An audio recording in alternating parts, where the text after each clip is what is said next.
Welkom terug by die groot ontbyt. Jeremy James kuier vanoggend by ons en ons leer hom so 'n bietjie beter ken as musikant. Hy het onlangs sy solo-loopbaan ook afgeskop en uit 'n splinter nuwe hartroerende enkelsnit wat hy vrygestel het. Ons kan nie wag om daaroor te gesels nie.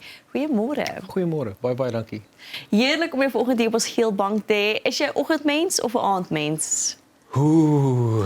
Ek het 'n 18 maande oue babietjie, so dit hang af van die oggend en dit hang af van die aand. So nee, dis gewoonlik is ek maar 'n oggendmens, so ja. Vanmôre al die pad van Harties afgery. Yes. Ja, dis vertel 'n bietjie oor die blyery buitekant die stad, want Harties is eintlik nou maar Hartbeespoortdam se area is eintlik maar buite die stad. Die uitbreiding is al so ver, ons is amper deel van die stad. Ja, nee, prakties. So nee, dit is baie lekker. My vrou mis die stad, want die winkels is naby. Maar die leefstyl is maar rustig om die dam. So jy kan daar is baie plekke net om te gaan sit en te gaan rustig wees en jy het nie die geraas en die alles van die stad nie. Die geraas nie. Nou kyk, jy's nie 'n nuweling in die musiekindustrie nie. Meer onlangs begin met die solo-loopbaan. Waar kom die liefde? Kom ons gaan net gou terug, die liefde vir musiek. Waar het begin by jou? Ek het musiek op skool begin speel, gitaar gespeel en my ma was baie geduldig en sy het altyd baie mooi geluister en probeer positief. My kind, dit klink so mooi. Die water kook gou op die oond, ek moet gou gaan kyk. So nee, ek het na skool musiek geswat en Gerry Pansegrou by hom as 'n student was ek vir 2 jaar en hy het my net geïnspireer. Hy's 'n fenominale gitaarspeler gewees en ja, van daar af kon ek net nie myself terughou nie. Dit was diep binne in my en ek kon net nie stop nie. Sedertdien het jou musiekpad 'n paar draaie gevat en dies meer, maar nou is dit weer ietsie nuuts met 'n nuwe baadjie, 'n ander probeerslag, 'n herbekyk weer. Hoe ontwikkel jou liefde vir musiek? En hoekom in soveel verskillende aspekte? Weet jy, om van 'n gitaarspeler van waar ek was, net as 'n session player wat ek vir almal gitaar gespeel het, so 'n paar jaar 'n breek gevat en om op 40 te probeer 'n solo karier begin is 'n interessante ding om te probeer, maar ek glo as jy glo in jou en jy glo en vertrou in dit wat jou droom is, kan jy nog steeds daarby uitkom. So ek kan glad nie terugstaan op dit nie en ek kan dit nie uit my uithou nie, want dit is deel van wie ek is. So dis 'n ander aspek, want jy het nou verskillende goeders wat jy moet deel mee as jy net as 'n gitaarspeler is. Dis nou die songs, dis die social media, dis die dit en ons tye het verander van toe ek begin het in die musiek 20 jaar terug. Waar ons nou is baie meer van ons werk is eintlik maar net social media georiënteerd. So, ja, dis maar deel van wat dit is. So. Eerste enkelsnit Dans Vanaand verlede jaar vrygestel. Hoe was hierdie reis tot dusver van wanneer jy nou verlede jaar besluit het ek gat ek weer as 'n solo kunstenaar? 'n rollercoaster. Daar was soos wat jy nou aan musiek skryf is al baie songs wat jy nou maar indink en meeste sangers begin nie met die diep musiek nie. En Dans Vanaand was 'n great song vir my om te begin het. Ek het hom deur Johan Rautenbach gerekord wat 'n fenominale producer is.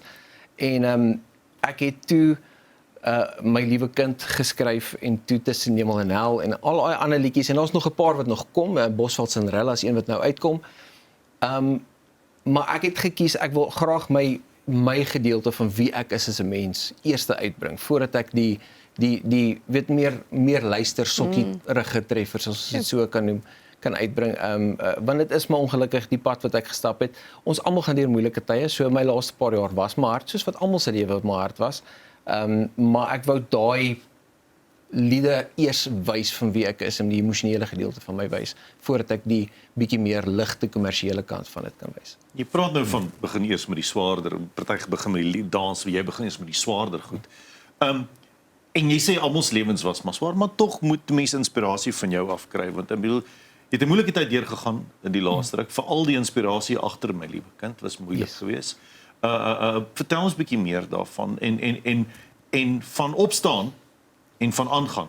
Yes, dis deel van ons lewe. Elke oggend staan ons op en ons gaan aan.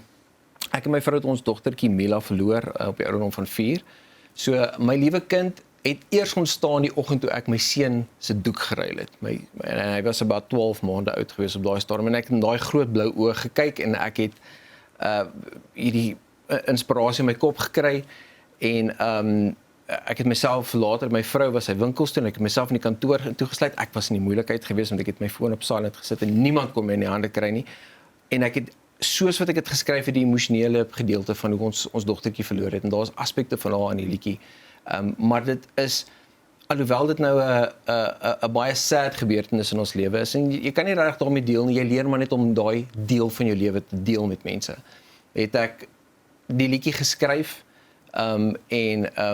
naderhand toe ek nou eventually by my foon uitkom, vir my vrou maar die voice note gestuur van die recording, dit sy kon toe nou verstaan dat ek was ongelukkig besig geweest met die liedjie skryf. So daar is nie 'n ander opsie as om op te staan nie en om jou kinders net te celebrate, verstaan. Dit is ek wou nie 'n sad liedjie skryf nie, maar ek wou ook nie 'n happy liedjie skryf nie, maar dit is deel van wat my toekoms en my verlede is. Jy weet, en ek moes daai net uitgekry het so. Dis iets anders om die liedjie te skryf daar in jou binnekamer en dan om vir die eerste keer die liedjie, ek wil sê, te perform vir mense. Die eerste keer was baie moeilik. Ja, ek kan dink. Ja.